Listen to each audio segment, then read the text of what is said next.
Hi guys, Narellan Chiropractor here.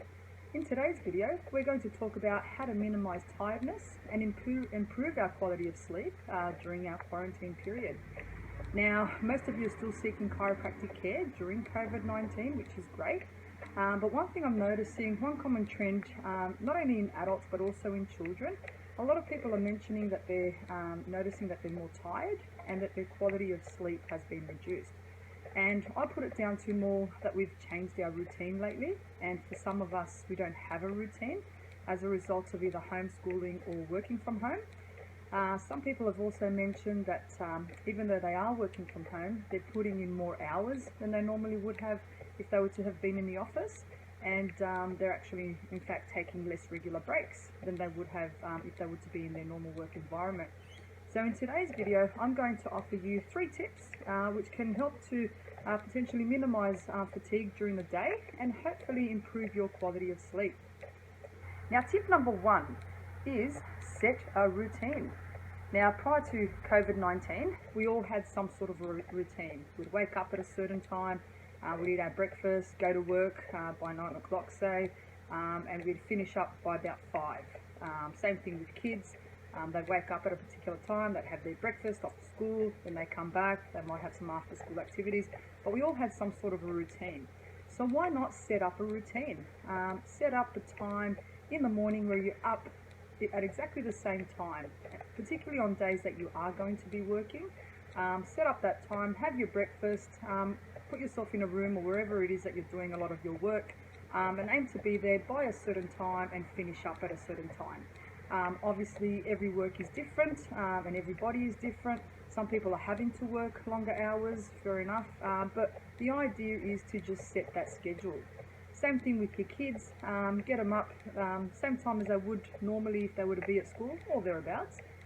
Aim to start your schoolwork at a particular time and finish up by a certain time.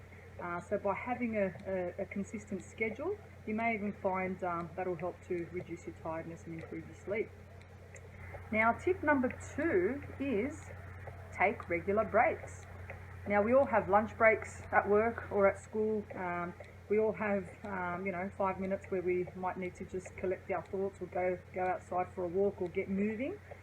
So set up a time regularly throughout the day where you're still having regular breaks. Because when you're in front of the screen for long periods of time, that lack of movement, you're really increasing the pressure in your joints and your muscles, and you're also increasing that eye strain. So have your lunch break. In between your lunch and the rest of your day, also aim to have regular mini breaks for roughly 2 minutes. You don't need much at all. In those 2 minutes, get up off your seat, go for a walk, stretch if you need to, grab some water, and then come back. When you are having your lunch, if you can, go outside for 2 reasons. Get your daily dose of sun and fresh air, and also it gives your eyes a chance to relax. So by being outside and looking out into the distance, it allows your eyes to relax, so you're not getting that constant eye strain as a result of being in front of the computer. Now with kids, same sort of thing, when they're at school, they have recess and lunch. Obviously with homeschooling, particularly younger kids, they don't really need to be doing their schoolwork between 9 to 3. A lot of kids can finish up within a 2 to 3 hour period. So one thing that I do with my children, once we're up, had breakfast, I get them ready, and then we go outside for about an hour, whether it's in the backyard, we might go for a bit of a walk, do a bit of an adventure hop, or go on a bike ride. I find for my kids, being 4 and 6, that tends to work well for them. And then by the time they've kind of increased their energy levels and had that daily sun, they're a bit more focused to sit down and do their schoolwork. Now with my 6-year-old, she's in year 1, so a lot of her tasks don't really take that long to complete. She might spend about 15 minutes on a task. So what I do after every task, or maybe after 2 tasks, so in half an hour, I'll get her to go back outside in the backyard, maybe get her to skip a little bit, get her to do some star jumps. We've created a bit of an obstacle course in the backyard, so I make her run to the cubby house. She goes down the slide. She might practice on the hula hoops, do some things on the skipping rope, get on the trampoline, jump around, and then come back in. And I find that helps to break up the monotony of sitting down in front of the computer and allows her to focus better.